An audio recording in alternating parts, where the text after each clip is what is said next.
Since the glaciers receded, the rich lands of the Mississippi River Valley have always attracted mankind. Here cultures grew and evolved, each borrowing from the previous, eventually culminating in a new civilization archaeologists have named Mississippian. Hello, I'm Jim Wilhelm. This is the center of what was once the largest city in North America. Today we know it as Cahokia, sometimes called City of the Sun, and it might also be called the pinnacle of the Mississippian culture. Located at the confluence of three rivers, whose waters provided both food and transportation, Cahokia reached an estimated population of 20,000 people by 1150 AD, which was larger than London at the time. It was a city complete with suburbs, plazas, and markets. Now keep in mind that there were many permanent Mississippian settlements scattered throughout North America, but this one was by far the largest and most influential. Most of the population lived in small thatched huts arranged in family neighborhoods. Rising over the huts were a number of mounds, some used as platforms for the homes of the elite, a visual reminder of the city's social order. The city included 120 mounds, of which 80 remain today. That was the largest and grandest of them all. It was a city center in more ways than one. There lived the chieftain, who was both the ruler and the spiritual leader of the population.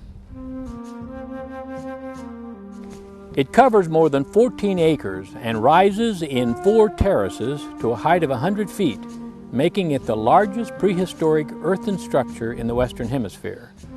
Core samples indicate that varying textures of soil were used to assure proper drainage. Just imagine, for hundreds of years, generations carried baskets of dirt from huge borrow pits to make this mound. The work began before the Vikings discovered the New World and was finished just after the Second Crusades.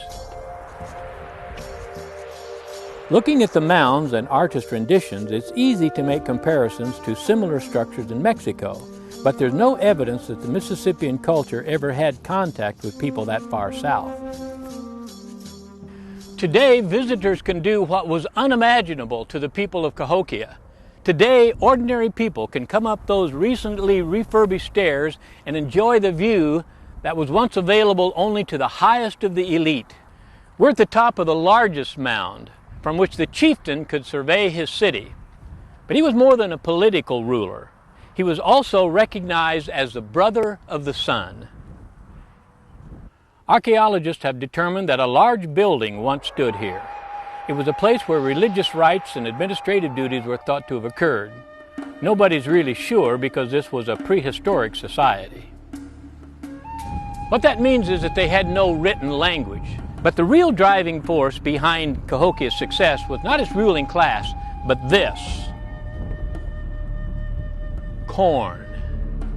Somehow the Mississippian culture had developed a knowledge of how to raise this prolific crop in large fields. With the stable food supply, the population grew. Consequently, the city organizations, their beliefs, and technology became more complex. In addition, the extra food could be used as trade within the city or with other communities. For example, during excavations, archaeologists discovered mica from the Smoky Mountains, seashells from the Gulf of Mexico, and copper from the north. From these materials, artists would create decorative pieces and jewelry to sell in the city. What archaeologists have learned about these people is explained here at the Interpretive Center. Inside, displays explore the history of the city, the beliefs of its inhabitants, and speculation about daily life. The most common structure in the village was a small thatched-roofed hut where one family lived. Family ties were very important, and it's thought that several generations would cluster together, forming small, self-sufficient neighborhoods.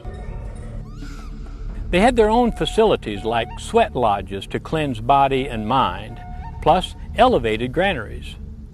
The poles were coated to prevent insects from entering, and the sides were sealed with a mixture of grass and clay. But it was far from an idyllic life. In reality, the population worked to support the elite class. Commoners would spend their lives in the fields or in the burrow pits, while the fruits of their labor were enjoyed by the hierarchy. In 1961, while excavating a site for a proposed new highway, archaeologists discovered what has since been called the American Woodhenge. Set in a giant circle were 48 treated cedar poles, a solar calendar used to chart the seasons and to determine the planting and harvest times.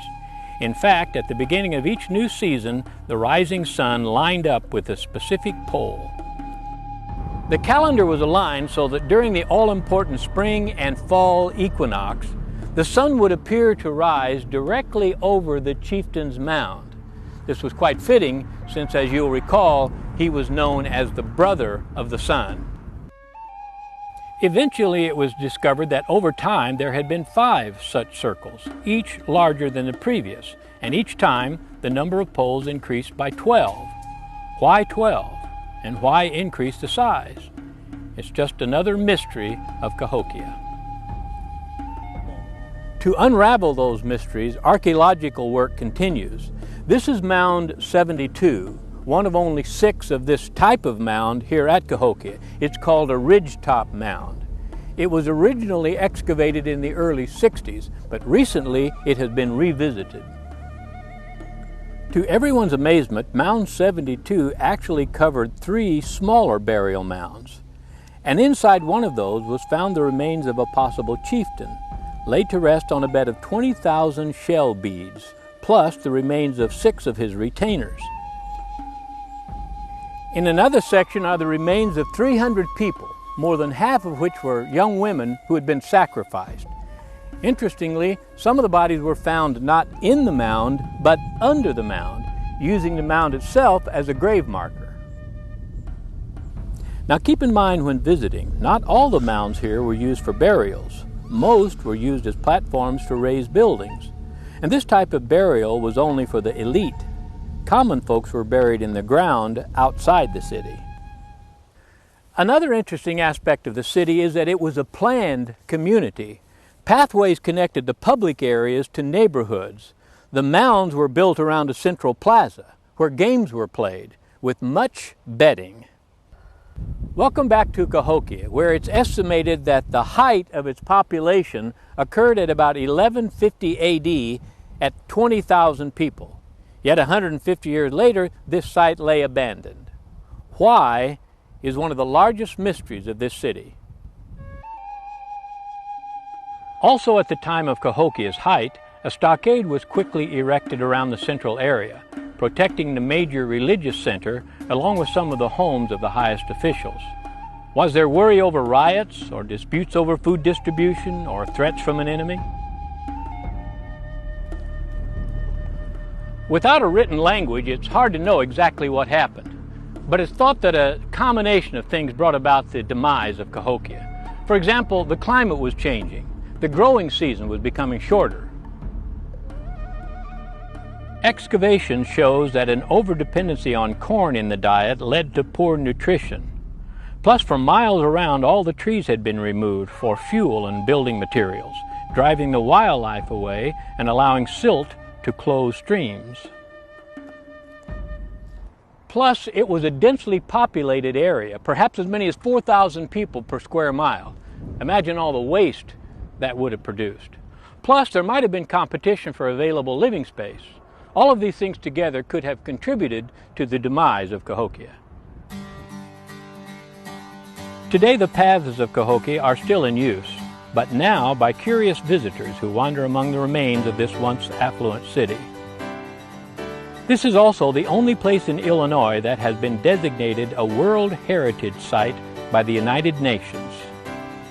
For more information about Cahokia, call the Interpretive Center at 618-346-5160.